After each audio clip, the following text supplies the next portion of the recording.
패스오버 6월절인데요. 그 6월절의 핵심은 우리 동영상에서 잠깐 본 것처럼 장자가 무엇 때문에 죽지 않았죠? 어떤 집은 재앙이 피해갔잖아요. 무엇 때문에? 피입니다. 여러분 피. 6월절 패스오버, 재앙이 죽음이 패스오버된 핵심은 피예요. 저 6월절이 지금의 뭐죠? 성금요일입니다, 여러분. 예수님의 십자가의 죽으심입니다. 그래서 오늘 성금요일의 핵심은 예수님의 죽으심이에요. 이것이 성만찬으로 우리가 보고 있습니다. 아까 그 PPT 영상 보여주시기 바랍니다. 어린 양, 죽은 어린 양의 피하고 예수님의 십자가의 달리심이 같은 것이지요. 어린 양의 피와 그리고 십자가상의 죽으심이 바로 재앙이 건너뛰게 하였고 이것으로 인하여서 애굽을 탈출할 수 있었습니다. 한번 그 프린트물에 있는 거 같이 읽어보겠습니다. 시작. 유대 민족에게는 430년 애굽의 노예 생활에서 빠져나와 자유민이 되었던 출애굽을 기념하는 6월절이라는 절기가 있다. 여러분 여기까지 이해하시죠? 7대 절기 가운데 첫 번째 절기고 가장 큰 절기인 6월절. 바로 6월절이에요. 오늘 6월절입니다. 같이 계속 있습니다. 시작. 그들이 애굽의 노예 생활에서 빠져나올 수 있었던 것은 9가지 재앙과 마지막 재앙에 애굽이 항복하였기 때문이죠. 자, 근데 9가지 재앙 때까지도 항복하지 않았어요. 그리고 마지막 장자가 죽는 이 재앙에 마지막으로 애굽의 바로가 바로 나가라고 해서 나왔습니다. 그래서 마지막 재앙 때문에 재앙으로 인해서 나왔습니다. 그러나 마지막 재앙, 그 장자를 죽이는 재앙이 마지막 재앙이었는데요. 이 재앙이 애굽 전역에 임했으나 하나님께서 양을 잡아 그 피를 자기 집 문설주와 임방에 바르고, 자 그렇습니다. 문설주와 임방, 이게 뭐를 상징할까요? 문설주와 임방과 양쪽 문설주죠. 이것이 가로 세로 해가지고 앞으로 1500 이후에 있을 십자가를 나타내는 것입니다. 그래서 여기에 피를 바른다. 예수님의 십자가. 그리고 집안에서 정해준 음식을 먹고 집 밖에 나오지 않으면 재앙이 넘어갈 것이다. 이야기하고 그대로 했습니다. 그리고 이것을 어긴 애굽은 장자가 다 죽었기 때문에 아까 같이 이제 항복을 했죠. 자, 그러면 문설주와 임방에 피를 바르고 또 하나님께서 정해주신 어떤 음식들을 집 안에서 먹어야 돼요. 그리고 집 밖에 나오지 않아야 돼요. 이것을 다 같이 해야 되는 것입니다. 이렇게 했을 때 재앙이 넘어갔던 이런 이 엑소더스 사건이죠. 이 3500년 전에 이 사건을 기리기 위해서 6월절이라고 하는 절기가 정해져 있습니다. 자, 6월절 절기를 지키는 규례가 출애굽기 12장을 열어서 우리 전부 같이 읽어보겠습니다. 출애굽기 12장, 우리 다 아는 것도요, 또 새삼스럽게 같이 읽으면서 하나님의 새롭게 깨닫게 해주시는 다른 은혜가 있게 됩니다. 출애굽기 12장 1절부터 14절까지 한 절씩 읽겠습니다. 출애굽기 12장 1절부터 14절. 여호와께서 애굽 땅에서 모세와 아론에게 일러 말씀하시되 이 달을 너희에게 달의 시작 곧 해의 첫 달이 되게 하고 너희는 이스라엘 온 회중에게 말하여 이르라 이달 열흘에 너희 각자가 어린 양을 취할지니 각 가족대로 그 식구를 위하여 어린 양을 취하되 그 어린 양에 대하여 식구가 너무 적으면 그 집의 이웃과 함께 사람 수를 따라서 하나를 잡고 각 사람이 먹을 수 있는 분량에 따라서 너희 어린 양을 계산할 것이며 너희 어린 양은 흠없고 일련된 수컷으로 하되 양이나 염소 중에서 취하고 이달 14날까지 간직하였다가 해질 때 이스라엘 회중이 그 양을 잡고 그 피를 양을 먹을 집 좌우 문설주와 임방에 바르고 그 밤에 그 고기를 불에 구워 무교병과 쓴 나물과 아울러 먹되 날 것으로나 물에 삶아서 먹지 말고 머리와 다리와 내장을 다 불에 구워 먹고 아침까지 남겨두지 말며 아침까지 남은 것은 곧 불사르라. 너희는 그것을 이렇게 먹을지니 허리에 띠를 띠고 발에 신을 신고 손에 지팡이를 잡고 급히 먹으라. 이것이 여호와의 유월절이니라. 내가 그 밤에 애굽 땅에 두루다니며 사람이 나 진술을 막론하고 모든 신을 내가 심판하리라. 나는 여호와라. 내가 애굽 땅을 칠 때 그 피가 너희가 사는 집에 있어서 너희를 위하여 표적이 될지라. 내가 피를 볼 때 너희를 넘어가리니 재앙이 너희에게 내려 멸하지 아니하리라. 너희는 이날을 기념하여 여호와의 절기를 삼 영원한 규례로 대대로 지킬지니라. 아멘. 조금 건너뛰어서요. 22절 봅시다. 22절 똑같은 6월절 지내는 규례입니다. 22절 같이 읽겠습니다. 시작. 무슨 종을 가져다가 그릇에 담은 피에 적셔서 그 피를 문 임방과 좌우 설주에 뿌리고 아침까지 한 사람도 자기 집 문 밖에 나가지 말라. 39절도 봅시다. 39절 시작. 그들이 애굽에로부터 가지고 나온 발교되지 못한 반죽으로 무교병을 부었으니 이는 그들이 애굽에서 쫓겨남으로 지체할 수 없었으며 아무 양식도 준비하지 못하였음이었더라. 이 장자가 죽은 날 밤에 이 바로가 떠나라 그랬거든요. 그래서 여기 보니까 이게 이제 지금 누룩을 넣어서 빵으로 만들어야 되는데 그 부풀릴 시간이 없는 거예요. 그래서 그냥 반죽, 누룩을 넣고 반죽을 이것이 부풀을 시간이 없이 그냥 가지고 나왔습니다. 그래서 무교병이 된 것입니다. 시작은요. 왜 그러냐면 아침이 되고 낮이 되면 또 변할까봐, 이 바로의 마음이 변할까봐 그 밤에 그냥 전부 다 급히 떠난 거예요. 그 사건을 보면요. 자, 요거까지 보면서 우선 12장, 13장 쭉 있지만 우리 요것만 같이 읽고요. 한번 프렌트블로 한번 돌아가서요. 우리 6월절이 주는 메시지 같이 나눠보려고 합니다.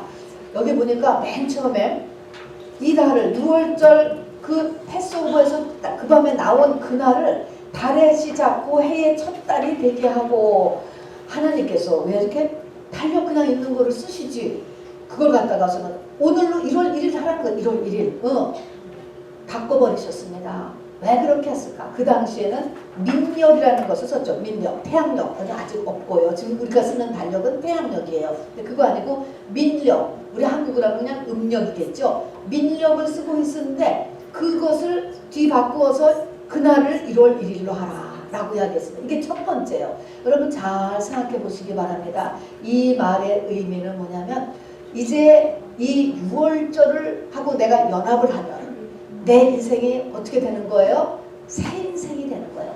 완전히 카운트가 내가 지금 뭐 56살 뭐 이렇게 됐는데 그날부터 내 인생이 새롭게 된다.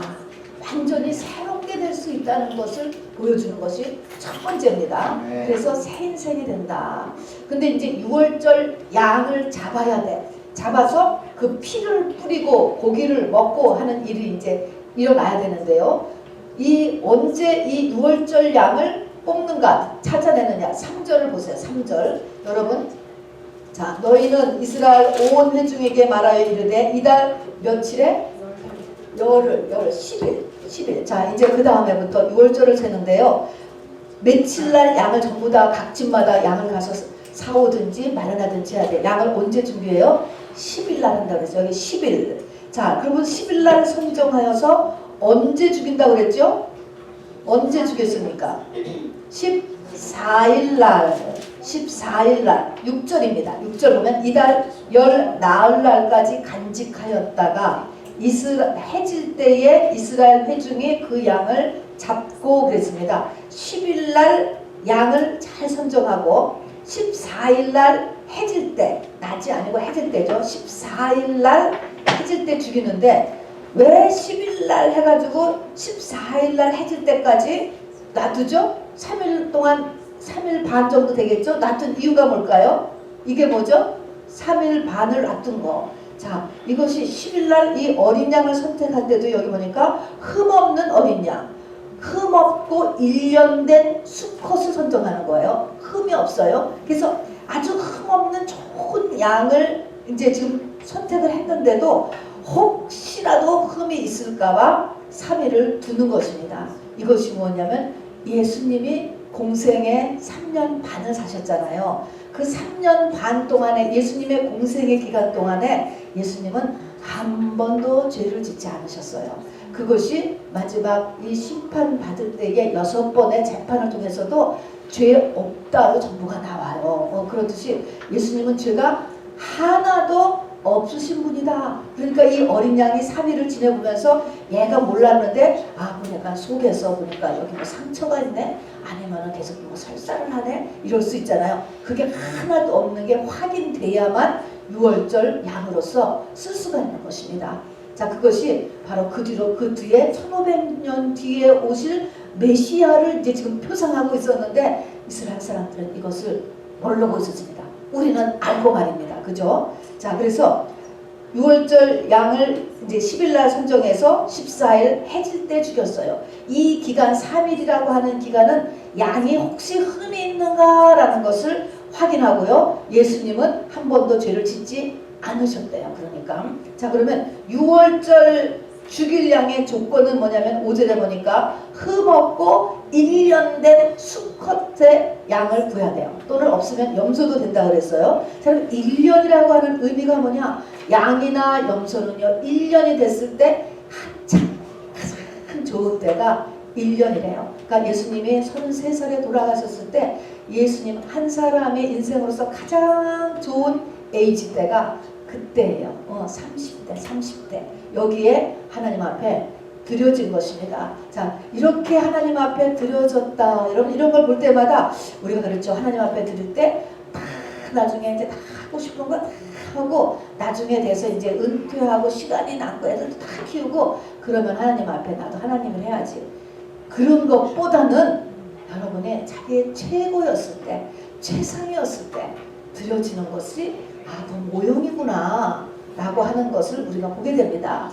주스도요, 짤래도 오렌지가 싱싱한 걸 가지고 짜야지 다 그냥 버리기 일보 직전에 오렌지 가지고 짜는 거 부모 안 하는 것보다는 낫지만 여러분 이렇게 최소 1년 된 바로 이 양이 죽어졌다라는 것을 모형으로 우리가 이렇게 보게 됩니다. 그리고 언제 죽이냐면 14일에 해질 때에 이스라엘 백성이 그 양을 잡아라 그랬습니다. 이 해질 때가 그래서 실제적으로 그 뒤에 1500년 뒤에 보니까 언제 딱 숨이 끊어지냐면은 오후 3시예요. 3시 때부터 해가 이렇게 지기 시작한대요. 이스라엘은. 그래서 오후 3시에 또 이스라엘 회중이 그 양을 잡아야 됐어요. 그러니까 우리가 지난번에도 얘기했지만 이스라엘 백성들이 바로 바라바를 살려주고 예수를 못 박으소서 하고 죽였어야 되는 것입니다. 그대로 예언이 이루어진 거잖아요. 자, 그 다음에 양을 죽일 때 12장 46절에 보면은 주의사항이 하나 있어요. 주의사항이 어떻게 했냐면 46절에 보니까 뼈를 꺾지 말아라. 목을 착 쳐서 죽인다던가 뼈를 꺾어서 죽이지 말라는 거예요. 그러니까 목을 치면 안 되는 거예요. 그래서 뼈를 꺾지 않고 죽음에 이르렀어요. 이게 십자가 처형하고 무슨 상관이 있죠? 십자가 처형을 하면요, 혹시라도 이 사람들이 십자가 처형이 끝난 다음에 살아서 도망갈까봐 반드시 정갱이를 분질렀다고 해요. 정갱이를 분질러니까 그러니까 뼈를 다 분질러 놓은 거예요. 못 도망가게. 그렇게 하는데 예수님은 그 전에 숨이 끊어졌기 때문에 바로 이 몽둥이로 이 종아리를 부서뜨리지 않고 대신 창으로 옆구리를 찔렀죠. 그래서 물과 피를 이렇게 쏟는 일만 하게 하셨습니다. 그래서 이런 모든 것들이 이것이 바로 예수님의 죽으심을 바로 메시아로 알아보고 그분이 6월절에 어린 양이다 라고 하는 것을 이렇게 맞춰준 것입니다. 하나는 모형이고 저 어린 양은 모형이죠. 예수님은 실제죠. 그런 모형과 실제인데 이거를 지금 실제를 못 알아보고 있죠. 이 세상이요. 자, 그리고 여기 보니까 6월절 규례를 얘기하시면서요. 이것은 너희에게 이날을 기념하여 여호와의 절기를 삼아 영원한 규례로 대대로 지킬지니라. 이런 말은 지금도 우리는 똑같이 이 양을 잡아서 피를 우리 단번에다가 바르고 그러라는 게 아니고 그 영적인 의미를 지금도 똑같이 지켜야 된다. 그리고 그대로 역사한다. 이게 영영한 규례이라고 하는 말씀하는 것은 우리도 똑같이 이것을 그 영적인 진리를 받아야만 합니다. 자, 그래서 여기를 보니까 피 때문에 결국은 피 때문에 살아났잖아요. 피를 발라놨잖아요.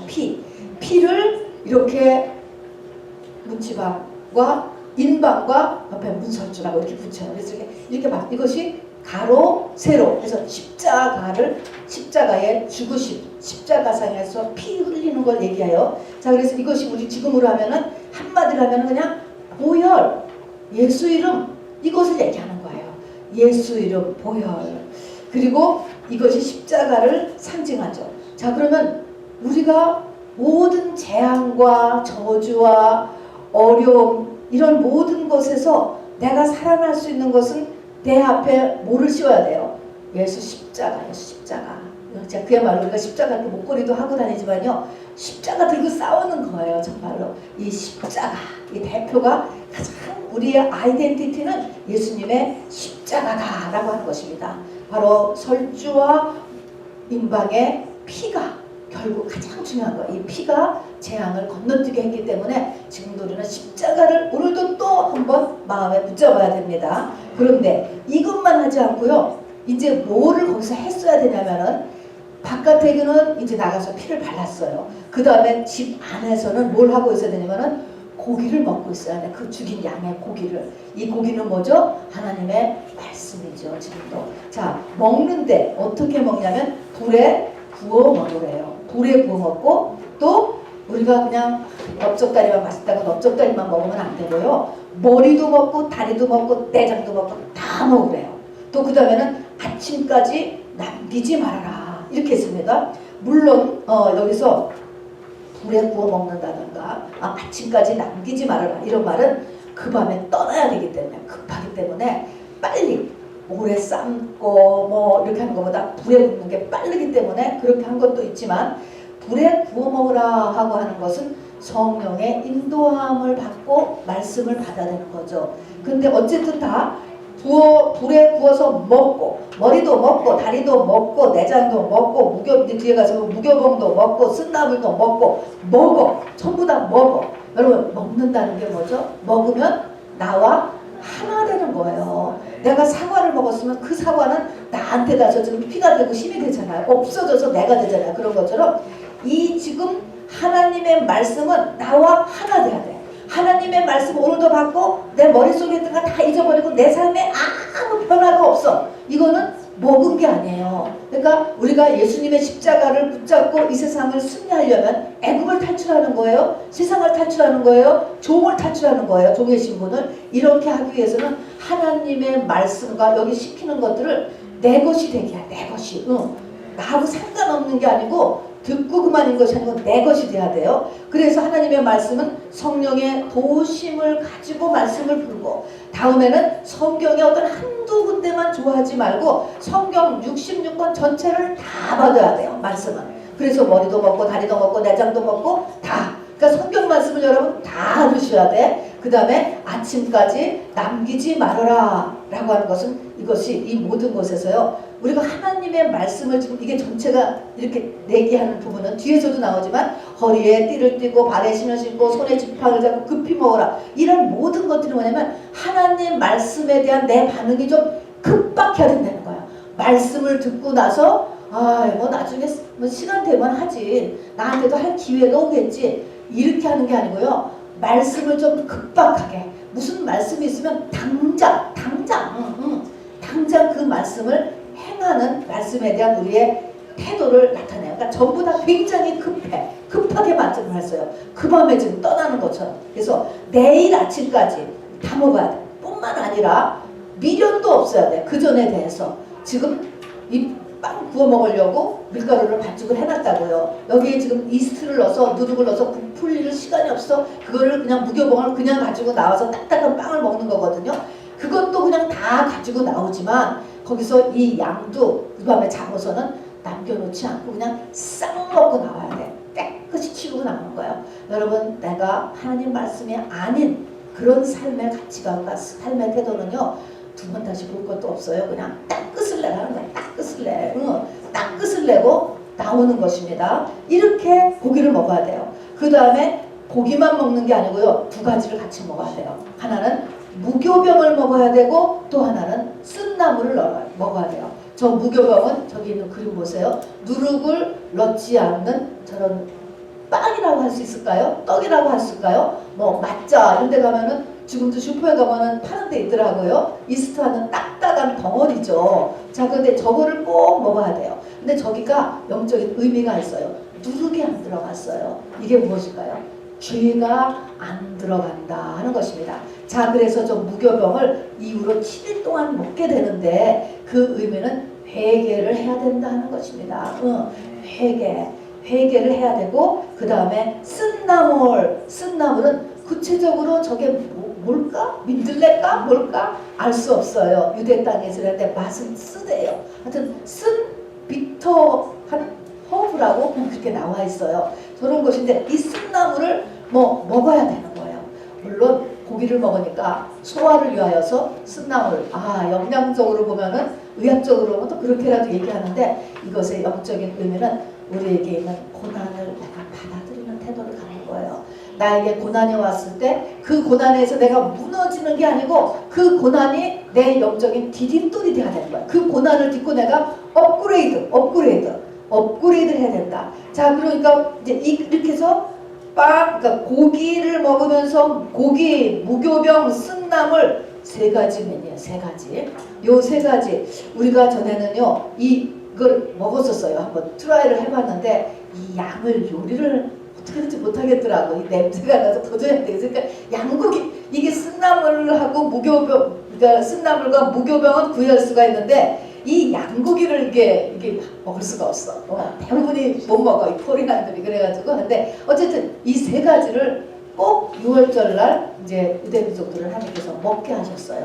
근데 먹을 때도 그냥 먹는 게 아니고 복장이 있습니다. 그 뒤에 보면은 11절에 보면은 허리에 띠를 띠고 발에 신을 신고 손에 지팡이를 잡고 남자들 전부 다 이것은 급히 먹어야 돼요. 급히. 자, 허리띠, 발에 신 다 신고요. 손에 지팡이 잡고 우리 같으면 핸드폰 준비하고 그냥 전부 다 이제 다 이게 자동차 키가 그냥 막 그러고서 먹는 거예요. 뭐 그럴까요? 아까도 얘기한 거지만 하나님의 말씀에 대해서 금방 반응을 할 준비. 마치 지금 일하러 막 나가는 사람이 밥을 먹는 거예요. 그래서 보통 때는 디너라고 하는 것은 정말 부근하게 전부 모여서 이야기를 나누면서 천천히 이렇게 코스를 먹는 것이 디너인데 이 6월절 디너만은 전부 다 막 금방 어디 갈 사람처럼 하고서 먹는 것. 이렇게 6월절을 쇠도록 하나님께서 명령하셨고 정통 유대인들은 이걸 이렇게 지키고 우리는 이것이 가지고 있는 영적인 의미를 받고 그런 것입니다. 그렇죠?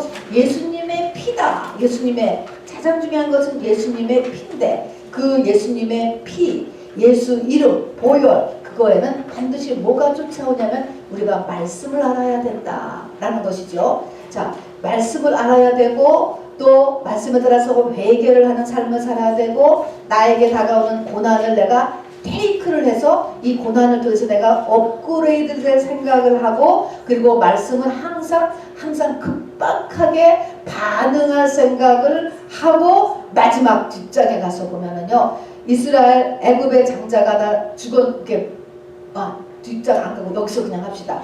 뒷장에 딴 거 썼네요. 이렇게 하는데 아까 나왔는데요. 바깥에 나가면 안 돼. 집 안에 있어라 그랬잖아요. 집 바깥에 나가면 여러분 죽어요. 그죠? 재앙에 만더 죽는 거예요. 자, 그래서 하나님이 원하는 시간만큼 그리스도 안에 있어야 돼요. 교회 안에 있어야 돼요. 말씀을 다 버리고 갑자기 또 내 식대로 한번 살아봐야지 나갔다가는 죽는 거예요. 그래서 재앙이 지날 때까지 집 안에 있어라 라는 얘기가 있습니다. 자, 뒷페이지 이제 두 번째 페이지 질문을 하겠습니다. 애굽의 장자가 다 죽었잖아요. 애굽이라는 동네는 장자를 다 죽였어. 근데 이제 이스라엘 장자는 이렇게 피를 바르고 안에서 하나님이 하라는 대로 하고 있었더니 안 죽었잖아요. 그거 알죠? 근데 그러면 이스라엘의 장자가 죽었어 안 죽었어요? 안 죽었죠? 안 죽었는데 사실은 죽었어요. 죽었어. 누가 죽었어요? 예수님이 죽었어요. 어린 양이 죽었죠? 아까 보니까 어린 양이 죽었는데 사실은 이게 이스라엘 전체의 장자가 누구냐면은 예수님이거든요. 예수님이 죽을 것이고 그 전에는 어린 양이 죽은 거예요. 그러니까 그 피는 이제 지금 재앙이 지나가는 장자를 죽이려고 들어왔는데 아니 우리는 벌써 장자가 죽었다고 죽었으니까 이렇게 지금 벌써 피를 발랐잖아. 이게 장자의 피야. 그렇게 한 것이고 그렇게 받아주는 거야 지금 연계에서. 그러니까 그 피는 장자의 피예요. 장자의 피. 자 그래서 13장 15절에 보면은 어린 양이 장자의 죽음을 대속하였다라고 하는 모습이 글이 나와요. 대속이 있었다는 것입니다. 그러니까 피라고 하는 그 자체가 문제가 아니고요. 그 피는 누구의 피? 장자의 피. 이미 죽었다는 거예요. 그러니까 죄는 누가 대신 해주지 않고는 그냥 봐주는 건 없어. 하나님이 이스라엘 민족을 그냥 봐준 게 아니에요. 애굽에 있는 사람만 다 죽이고 이스라엘 사람은 봐준 게 아니고 이스라엘 사람들도 장자가 다 죽었다니까. 빼요. 영적인 건 똑같은 건데 누가 대신 죽어서 대신. 당신은 어린 양으로 했고 지금은 예수님. 그 당시에도 앞으로 오실 예수님이 장자가 되어서 다시 죽은 것입니다. 자 그래서 어린 양의 피라고 하는 것은 뭐를 같이 포함하고 있냐면 하나님의 말씀, 회개, 고난, 또 떠날 준비를 급히 하면서 먹는 것, 이것이 어린 양의 피에 결국은 우리가 예수 이름으로 했을 때 신앙생활 하나도 안 하고 예수 이름으로 해봤자 하나도 역사 안 돼요. 예수 이름, 피라고 하는 것은 이것을 의미하는 거예요. 내가 이 하나님의 말씀을 받고 그 말씀에 따라 회개도 하고 또 고난도 믿음으로 대처하고 이렇게 했을 때 이것이 피가 되고 이렇게 될 때 날짜가 바뀐 것처럼 내 인생에 새날이 온다라는 것을 이야기하죠. 자, 피라고 하는 것은 고기, 무교병, 쓴나물을 먹는 삶이에요. 먹는 삶. 먹는다는 게 굉장히 중요해요. 먹는 거는 하나 되는 것, 그죠? 먹는 하나 되는 걸 얘기해요. 먹는 삶을 말하며 복음에 대한 급박한 마음 자세를 가져야 하는 것을 말하고 집 밖으로 나가면 중간에 나가면 안 돼요. 중간에 나가면 안 된다고. 그래서 하나님 앞에 나가면 박살 나는 거예요. 자 근데 왜 하필 장자를 죽였지? 둘째 아들 죽이면 어때? 셋째 아들 죽이면 왜 장자를 죽였을까? 여러분 어떻게 생각해? 왜 장자? 여기 장자, 장녀 여러분 손 들어보세요.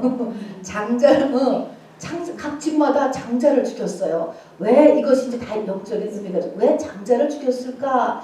장자라고 하는 것은요.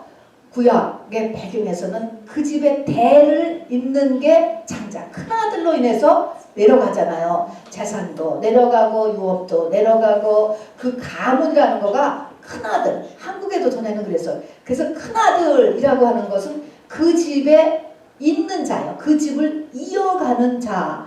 둘째, 셋째, 넷째, 다섯째는 카운트 안 했어. 전에는요. 그 집을 이어가는 자. 씨예요. 씨. 그 집을 이어가는 씨 같은 것입니다. 자 그러면 이 장자의 천기 보면요. 장자의 계보라는 게 많이 나와요.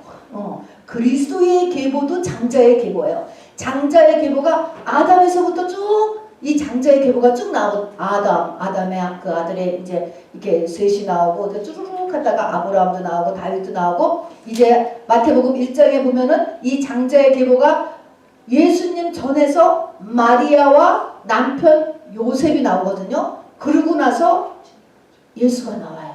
자, 이 말이 뭐냐면 이 장자들은 아담의 전부 후손들이잖아요. 이 아담의 후손들은 뭐를 갖고 태어나죠? 아담은 원죄를 가지고 태어나죠. 원죄. 선악과를 먹었잖아요. 이 선악과를 태우는데 요 선악과, 이 원죄를까지를 덮어야 우리가 천국에 가요. 구원에 이른단 말입니다. 그러니까 이 장자를 죽여버린다라고 하는 것은 요 선악과를 처리하는 거예요. 그런 의미에서 장자를 죽인 거야. 장자. 그래서 원죄를 덮는 거예요. 원죄를 죽인다, 원죄를 덮는다. 이거는 선악과를 처리가 돼야 이것이 구원입니다. 자, 원죄라는 것은 내가 원죄가 있어요. 우리가 다 원죄가 있죠. 그러면 원죄에 나타나는 증상이 뭐냐면 원죄는 다 애굽의 종을 살아요. 애굽은 세상의 다 종. 세상에 종 아는 사람 있어요, 여러분? 다 세상의 종으로 산다고요. 원죄 때문에 그런 거예요. 바로의 종인 거예요. 그리고 이것은 사람 힘으로 애굽을 벗어나지 못해요. 노예는요, 절대로 외부에서 다른 힘이 들어가기 전에는 노예를 벗어나지 못하게 되죠. 인류 역사 전체가 그래요. 그래서 사람 힘으로서는 이 애굽을 벗어나지 못하고 애굽의 바로가 나의 왕이고 나의 실제 주인이에요. 세상이 나의 주인이라고. 세상의 주인. 세상과 세상에 있는 모든 것이 나의 주인이야. 그게 제일 무서워. 그게 나의 남편이야. 그게 나의 왕이고 그게 나의 머리고 그렇게 산다고. 왜 그래요? 우리가 원죄를 지고 있기 때문에 이것을 벗어날 수가 없는 거예요. 그런데 여기 있는 것처럼 노예잖아요. 노예는 결국은 주인에 의해서 이렇게 매니지를 하고 요요를 당하다가 결국은 그냥 죽어버리고 마는 거예요. 노예의 신분이 아무것도 아닌 거라고. 그 상태를 지금 벗어나게 하는 겁니다. 이 벗어나게 하려면 요 원죄를 해결해야 돼요. 그리고 이 원죄는 뭐냐면은 사망 권세. 그러니까 선악과라는 거가 네가 그것을 먹으면 정령 죽으리라. 딱 하나의 징계가 나왔잖아. 죽음으로 인하여서 사망 권세가 그 다음부터 계속 역사하는 것입니다.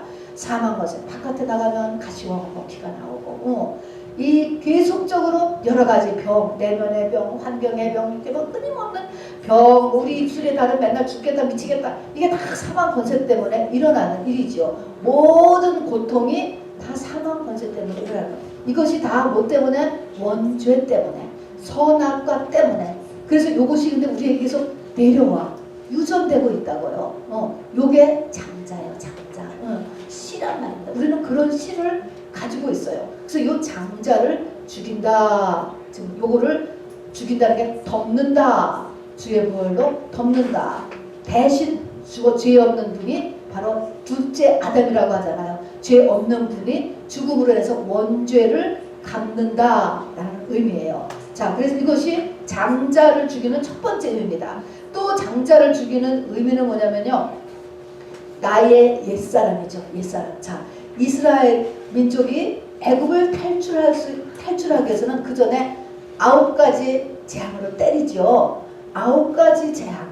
그 재앙은 다 뭐냐면 애굽의 신들이었어요. 자, 그러면 신들을 다 죽였는데 결국은 나 한 사람으로 보면은 내가 왜 환난을 당하지? 왜 고난을 당하지? 결국은 다 내가 우상 삼고 있는 것 때문에 하나님 앞에 맞는 거예요. 내가 사실은 돈이 중요해. 돈에 맞는 거야. 자식이 중요해. 자식으로 맞는 거야.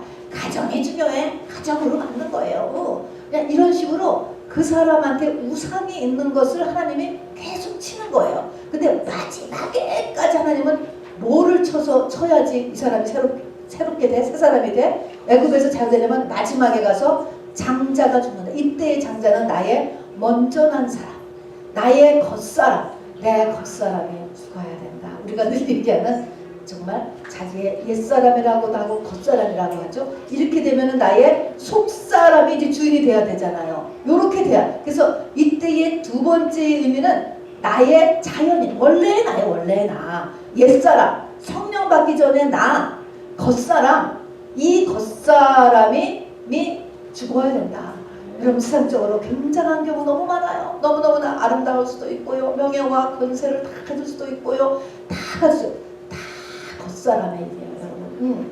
이것이 우리에게는 지금 자기 의로 있잖아요. 이 자기 의가 기로화가 돼야 돼요. 그리고 예수님의 의가 나한테 덮여져야 되거든요. 예수님의 옷을 입어야 되는 거거든요.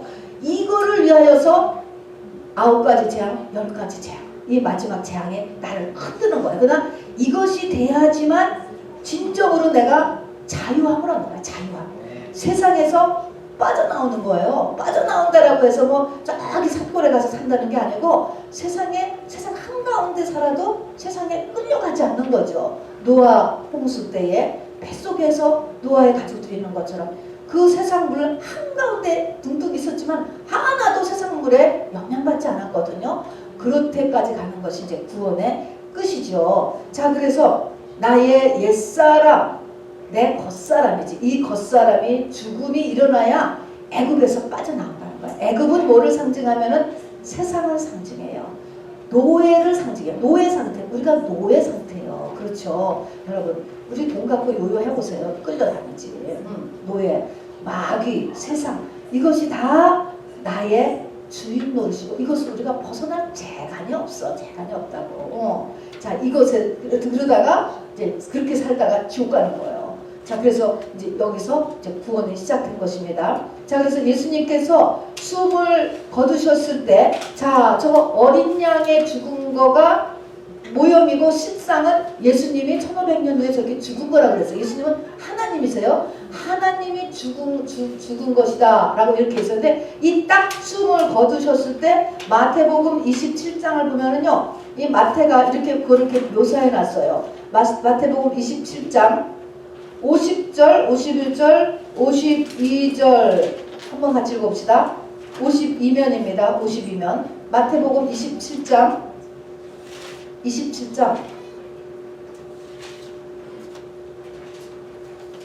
오케이. 네. 45절부터 읽읍시다. 45절부터 저하고 한 절 주시자. 제6시로부터 온 땅에 어둠이 임하여 제90까지 계속되더니 제90쯤에 예수께서 크게 소리질러 이르시되 엘리 엘리 라마 사박다니 하시니 이는 곧 나의 하나님 나의 하나님 어찌하여 나를 버리셨나이까 하는 뜻이라. 자, 여기 보니까 6시로부터 어둠이 임하더니 9시까지 되고 9시에서 예수님이 돌아가셨어요. 이게 이제 12시에부터 이 이스라엘에서 6도 하면 되거든요. 낮 12시부터 오후 3시까지가 깜깜이 되는 거야. 깜깜. 네.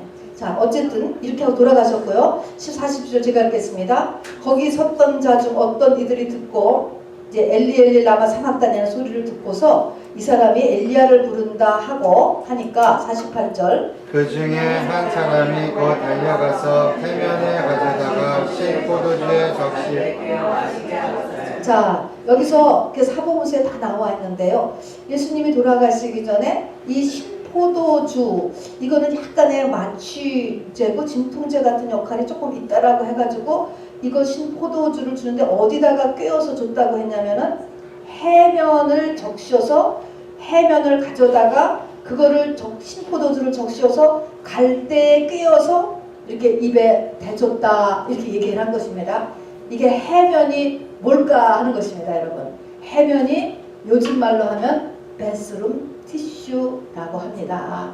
자, 그러니까 베스룸 티슈로 해면으로 사용을 하다가 그걸 또 빨았다가 또 쓰고 빨았다가 또 쓰고 하는 그 베스룸 티슈에다가 이 포도주를 찍어서 먹으라고 했어. 이게 무엇을 상징합니까? 이 죽음이 얼마나 비참하고 어떻게 짐승대하는 것 같잖아요. 그러니까 이 얼마나 예수님이 이 상태가 저 그림만 해도 좀 어떻게 보면 그러냐고 비참하고 이렇게 보이지 않게 우리가 그냥 죽음만 이렇게 보이는데 이 상태가 얼마나 벌레 이하와 같이 취급을 하고 짐승같이 취급했는가.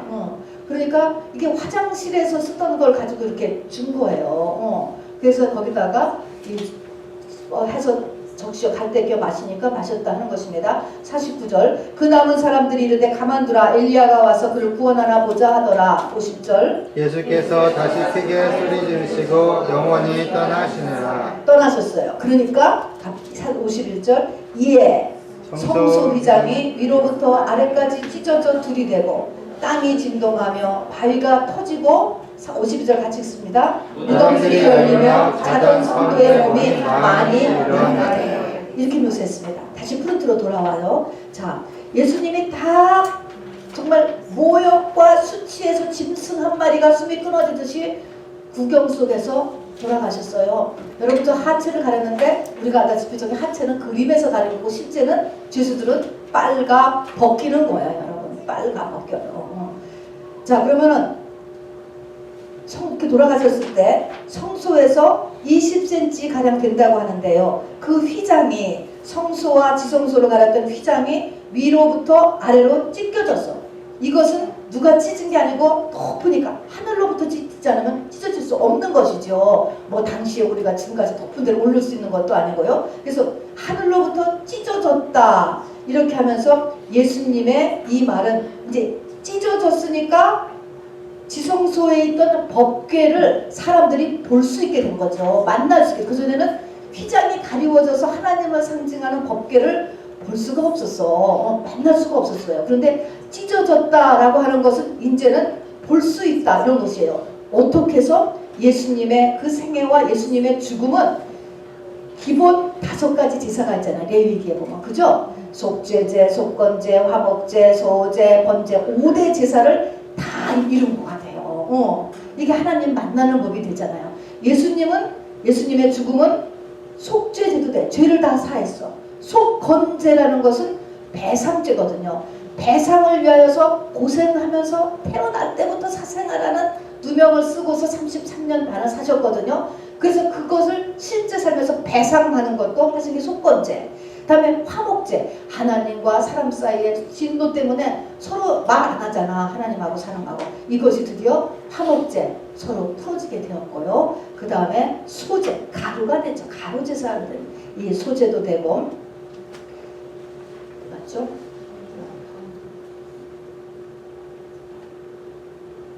네, 번제도 하고 해서 이제 다 끝났습니다. 그렇게 했더니 하나가 됐어요. 그래서 하나님과 인간이 화목하게 되었습니다. 그랬더니 땅이 진동하고 바위가 터지고 무덤들이 열렸다. 땅은 우리의 흙이에요.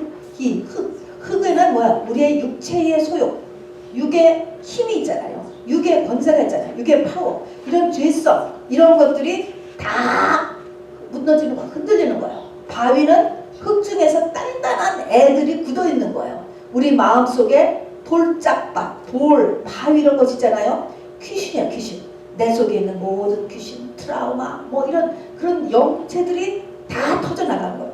그리고 마지막으로 뭐 동시죠. 사망 권세, 무덤이 열렸어요.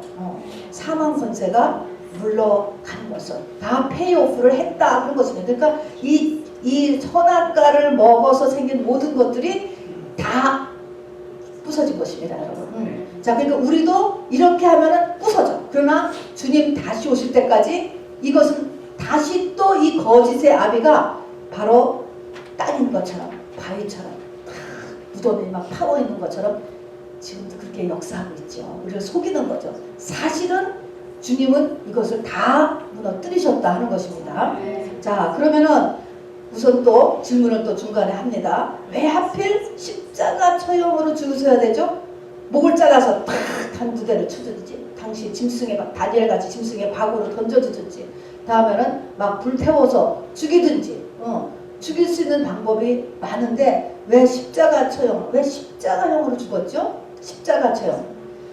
이것도 그냥 십자가로 이게 십자가 처형으로 아니었는데 왜 십자가 처형으로 죽였냐고. 왜?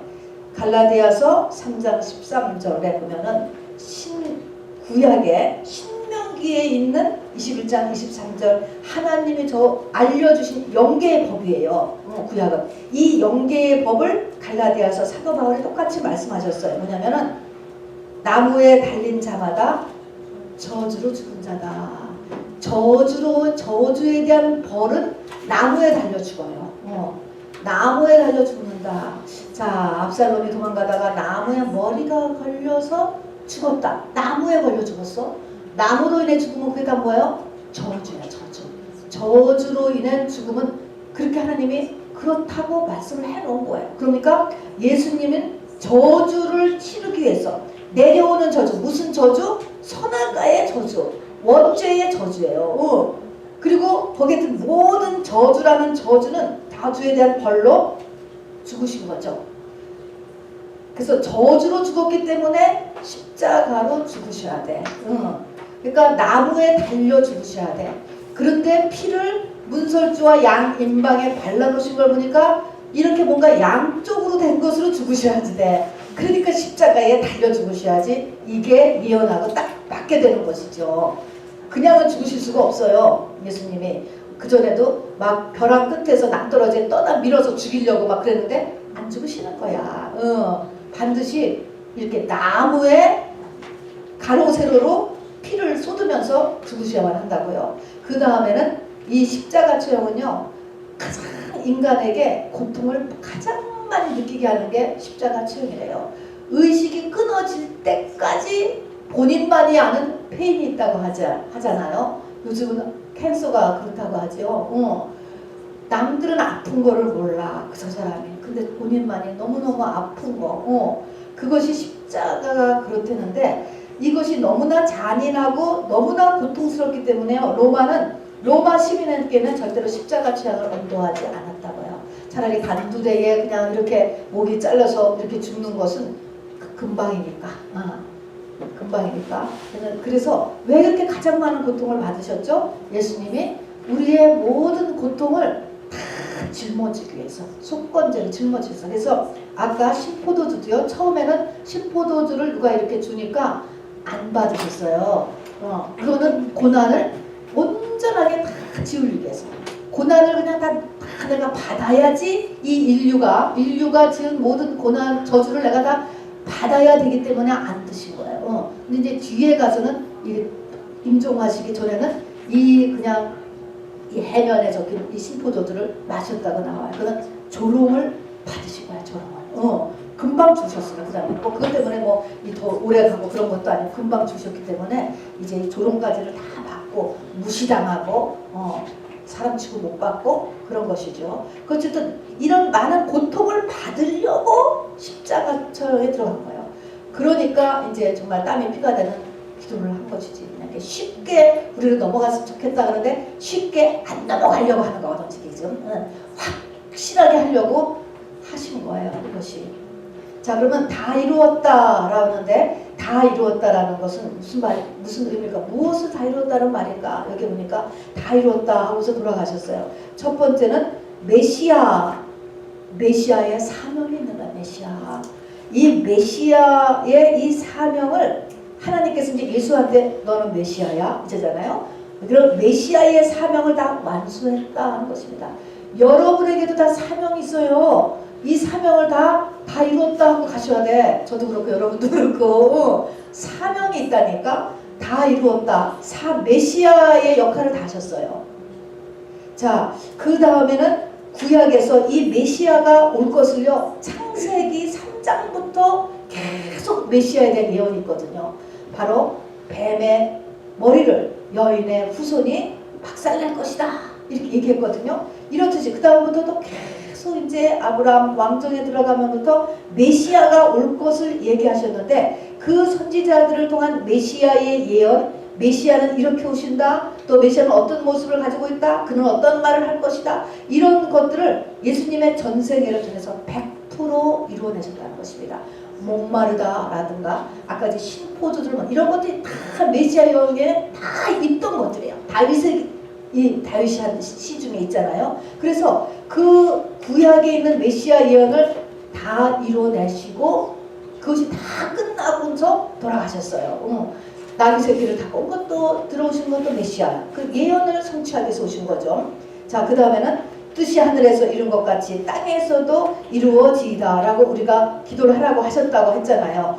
뜻이 하늘에서 이루어진 것이 뭐냐면 예수님이 이렇게 오늘 잘 돌아가신 것, 잘 돌아가신 게 아니지, 완전한 고통과 고난 가운데서 죽으신 것이 그 하나님께서 다 이루신 거예요. 그런데 이제 땅에서도 이루어지다. 내가 할 부분이 있는 거야. 내가 할 부분. 이것을 우리가 이제 이렇게 기도하도록 말씀을 해놓으셨습니다. 자, 그것이 다 이루었다는 것입니다.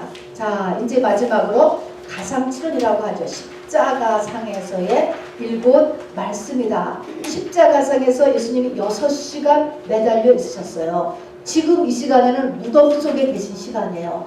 9시에 매달려서 오후 3시까지 있으셨거든요. 이 6시간 십자가상에서 숨이 끊어지실 때까지 하신 말씀인데, 이 말씀은 왜 특별히 이게 중요할까? 왜 십자가상에서 7 말씀이 왜 중요할까? 이 예수님의 이 십자가는요, 예수님의 생애 마지막에 일어난 거잖아요. 여러분, 십자가를 지는 거는 결코 쉬운 일이 아니에요. 초신자는 못해요. 십자가 이해도 못하지만 하기도 싫고요. 십자가 거부감 완전히. 자, 그런데 그 생애를 예수님이 3년 반을 공생애를 다 했는데 십자가 상에서 또 하셨다. 십자가를 짚고 있는 그 상태에서 하셨다. 이 말은 우리가 너무너무 못하는 거야. 이 일은 우리가 정말 못해. 절대로 못해. 정말 십자가상에서 죽으신 그 예수님의 영이 도와주셔야만 하는 거. 예수님도 마지막에 가서야 이걸 하신 거예요. 그런 아주 어려운 거. 그러나 예수님은 하셨단 말입니다. 그러니까 우리가 된다는 거야. 된다. 자, 그거 한번 읽어봅시다. 시작. 십자가는 예수님의 생애 마지막에 있는 사건이다. 자기 십자가를 짐은 초신자는 어렵고 할 수 없다. 자, 예수님의 십자가는 배웠어요. 뭐 배웠다고 쳐. 근데 자꾸 이제는 너도 십자가를 져야 돼. 그러면 뭐야? 싫은 거지. 당연히 엄청 싫은 거지. 근데 이제 자기 십자가를 져야 우리가 완전한 구원에 이르러요. 우리가 주님 가신 길을 따라가야 되잖아요. 자, 그래서 이 자기 십자가를 져야 되는데 자기 십자가를 지고 가는 중에서도 가장 어려운 거예요. 가장 안 되는 거예요. 그 7가지가 뭔가 하는 것입니다. 자, 맨 처음에 보면요. 프린트물을 볼까요? 그냥 누가복음 23장 39절부터 한번 읽어보자. 요거 하나만 좀 읽어보죠. 누가복음 23장입니다. 23장 39절부터 39절부터 한 43절까지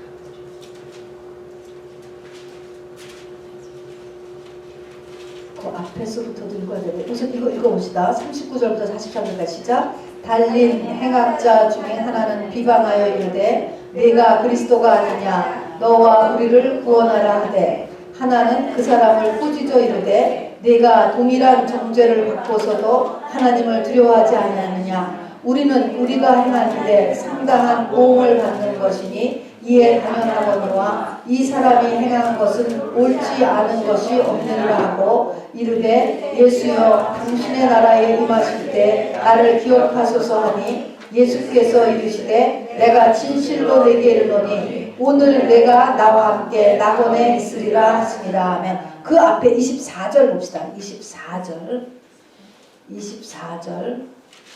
23장 24절 어디 있을까요?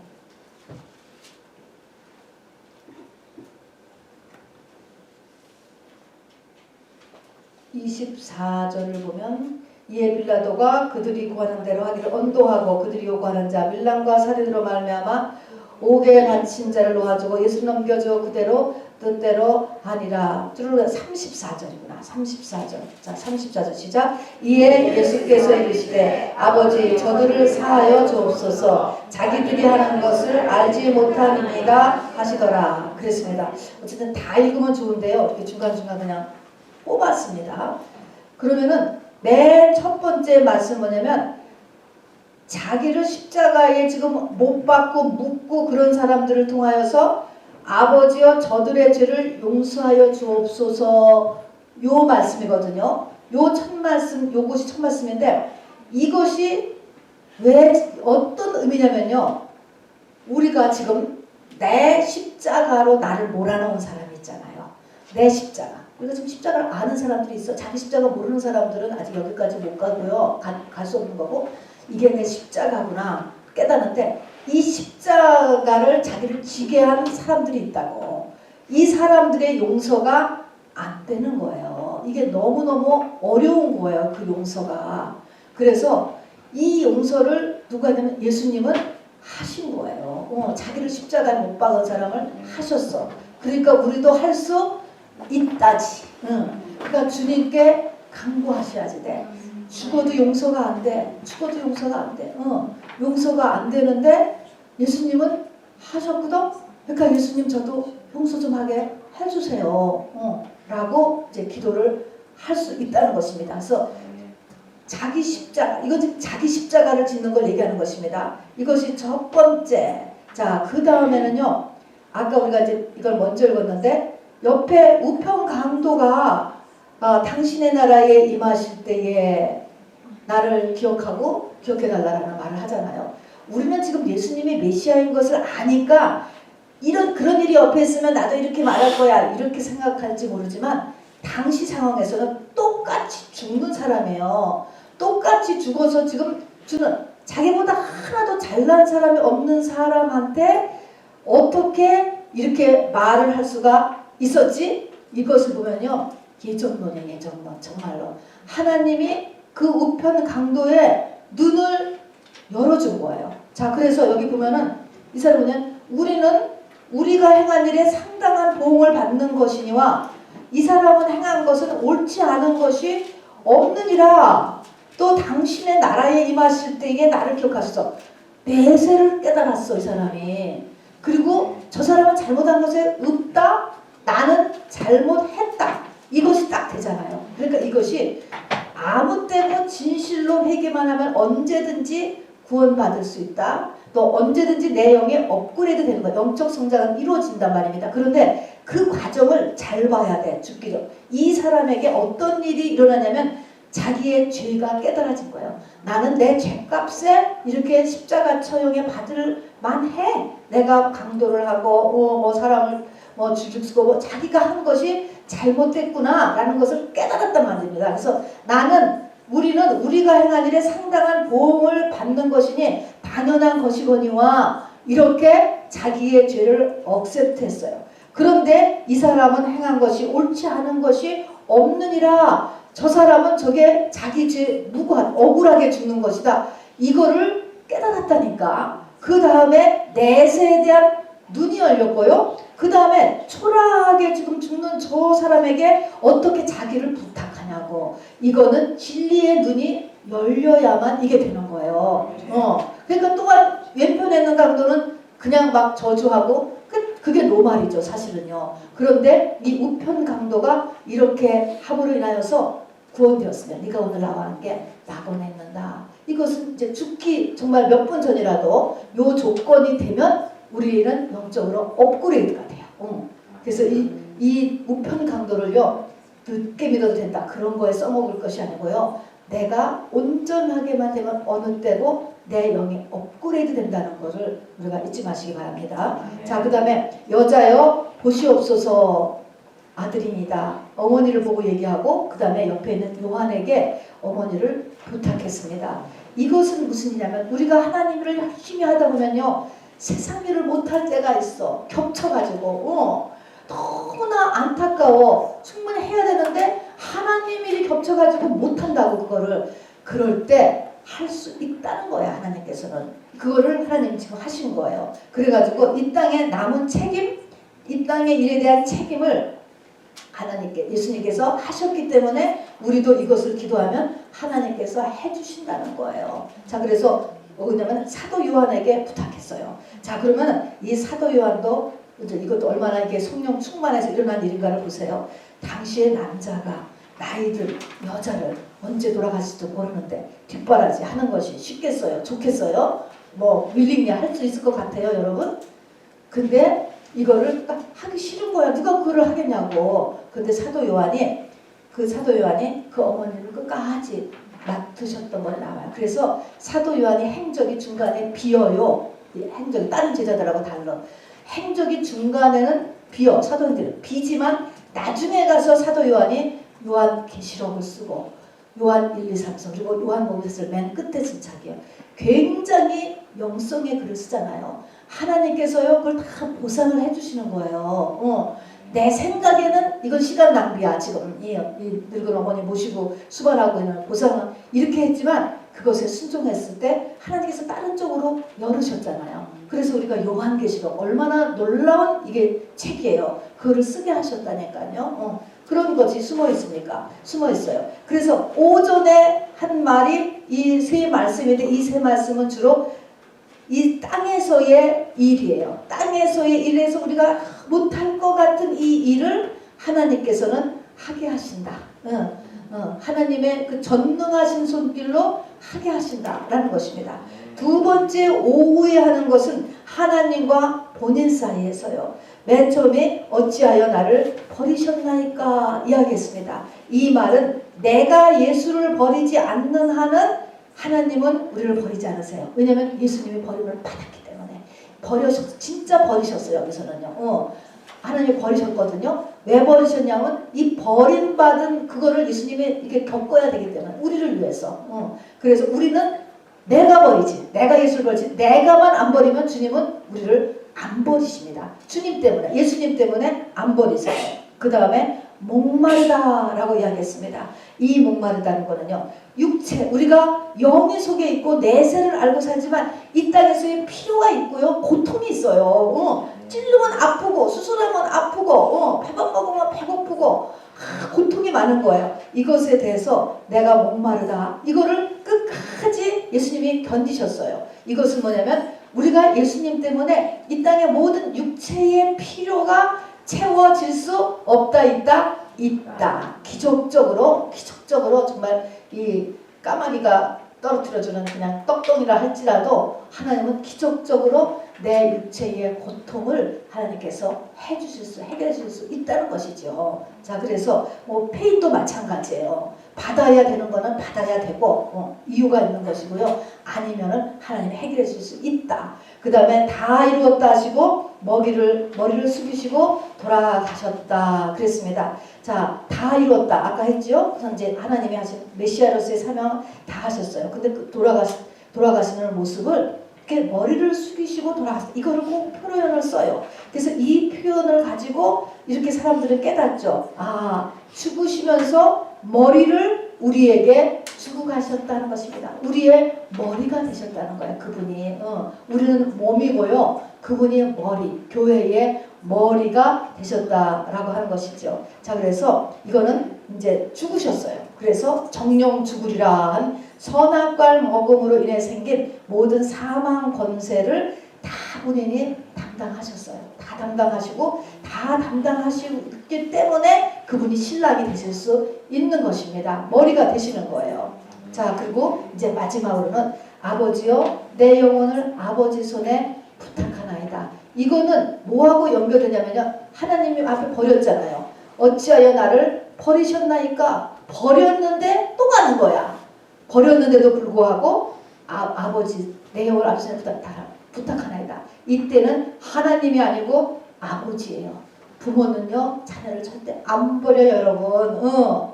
그건 그렇게 만들어 놓아서 하나님께서. 그래서 아버지요라고 불러요. 그래서 그 하나님이 자기를 버렸잖아요. 그런데도 아버지라고 부르면서 다시 가. 이것은 뭐야? 우리도 끝까지 하나님을 의지하는. 왜 이렇게 이 말을 하냐면요, 자기 십자가를 지는 거는요 굉장히 어려운 길이에요, 여러분. 이 자기 십자가를 지는 길에서는 가는 길이 답도 없고 하나님의 임재도 느낄 수도 없고 굉장히 어려운 길을 갈 때가 있어요. 그렇지만 뭐예요? 끝까지 하나님을 의지하라. 하나님이 자기를 버린 것 같다 할지라도 의지하라는 것입니다. 끝까지.